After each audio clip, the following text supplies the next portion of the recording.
Okay, in this document, I've created all kinds of images that are going to allow us to explore the different selection tools. The first one I'm going to focus on is the elliptical selection tool, which allows you to select circles. So going up here to the toolbar, I'll choose the elliptical selection tool. And then with this poker chips layer selected, I'm going to click and drag to create that poker chip. Now, as you can see, it's letting me create ovals. And these poker chips are perfectly flat, perfect circles.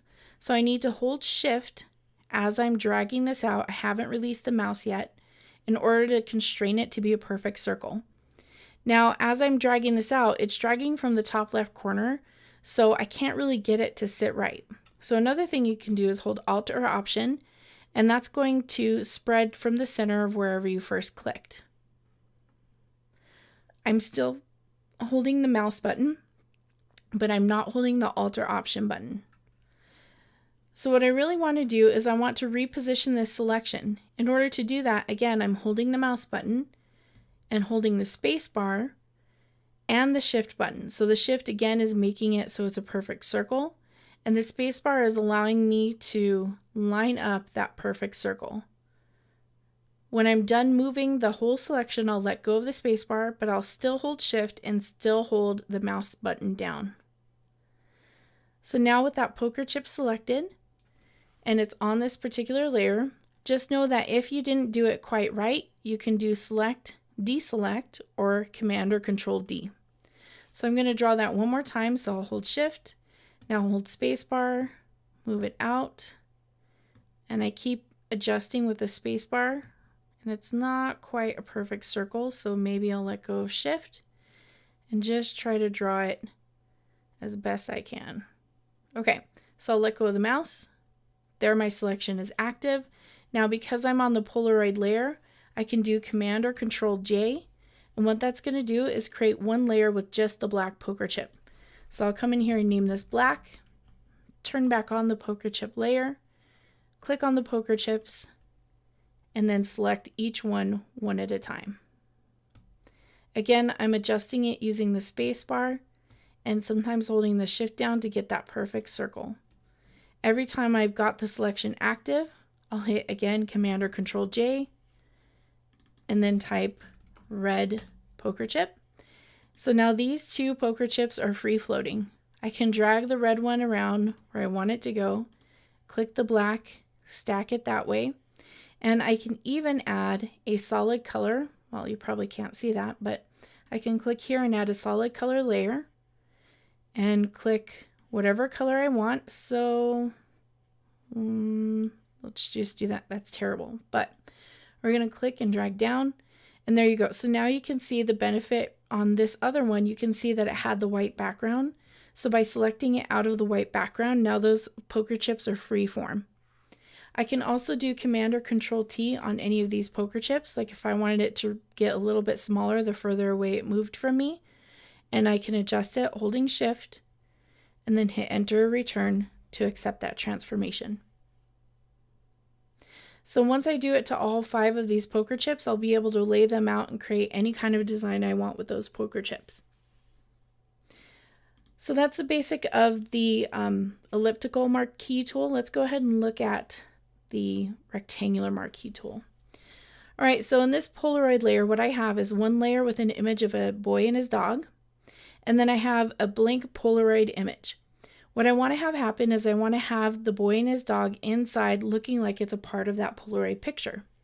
So first I'm going to turn off the boy and dog layer, click on the Polaroid layer. It's important that you do that because you got to be on the layer that you want to select the pixels on.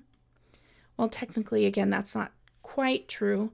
You can be on an empty layer, but if it's an empty layer, it's not really going to do anything.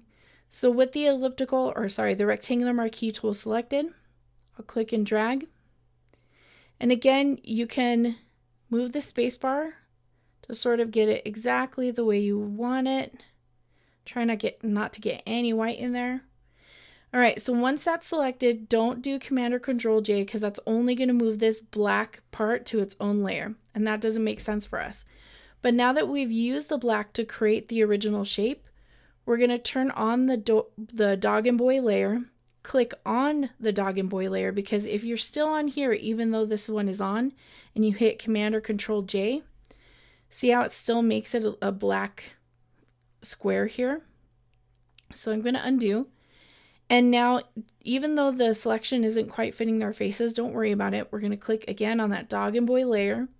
And down here, we're going to do something called a mask. And at the bottom of the layers panel, there's an Add Layer Mask button. It's a little rectangle with a circle in the middle. When we click that, what it does is it adds something called a layer mask. And there's a rhyme that goes with layer masks that says, black conceals, white reveals. What that means is anywhere you see black on this mask, it's concealing that area on this picture. So as you can see, we can't see the rest of the dog's face, we can't see the top of the boy's head or any of the outlying area of that image. Again, black conceals and white reveals. That means again that if you see white on this image, that's where you can see the pixels. The problem though is that this boy and dog aren't centered right within this Polaroid. If I just go to move this layer, it does in fact move it, but it moves the entire mask with it, and it doesn't look quite right. So I'm going to undo that. And there's this little link button that I can click that allows me to move the picture independent of the mask. So the mask will stay in the same position, but now with the move tool, I can move that picture until I get it the way I want it. In fact, I can even do Command or Control T, and holding the Shift button, I can resize it until it fits exactly the way I want it. When I get it the way I want it, I can hit Enter or Return, and it's going to sit correctly within that Polaroid image. So that's the basics of working with the Marquee tools. They allow you to create geometric shapes. Specifically, you've got circles, rectangles, and then you have single row and single column. I've actually never used single row or single column, so I don't know quite why you would do that, but they're there in case you need it. So in the next tutorial video, we're going to talk about doing a little bit more of a complex selection. Like, what would you do with this? This is not a circle. It's not a rectangle.